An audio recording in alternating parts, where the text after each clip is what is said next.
So, facing your audience, how do you start? Well, you take a big breath, you make eye contact, you smile, and you begin. Ready to share, that very crucial word, sharing. Sometimes it's quite difficult to make eye contact, particularly if you've got an audience on three sides.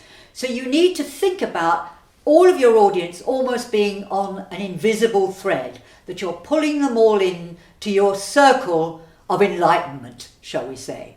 So you might start off facing your audience, like we are at the moment, and then you might want to address the next point to some of your audience over on the left.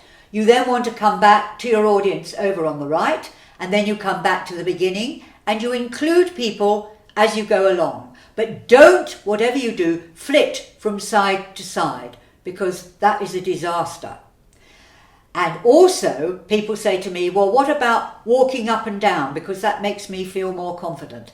Bad news, because you can make your audience feel completely seasick as you walk up and down in one direction, you walk up and down in another direction, and they've completely lost track of what you're saying. You need to focus and decide exactly where your focus is at whatever point, in whatever it is you're actually saying, and make sure you don't lose your audience.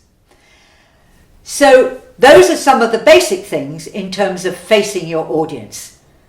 What about the dreaded PowerPoint? Well, you need to be aware if you're using a PowerPoint, the audience can only look at one thing at a time. They're either looking at you or they're looking at the PowerPoint. They cannot look at both at the same time. So you need to decide whether or not A, your PowerPoint is essential, and B, at what point you want your audience to look at it. In general, most people use PowerPoint far too much. And drowning your audience with graphs and charts is not a good idea. You'll make them feel inadequate if they can't remember stuff and frustrated. It's not very effective. Only use PowerPoint if it's essential to whatever it is you're talking about. Maybe medicine, tourism, or whatever.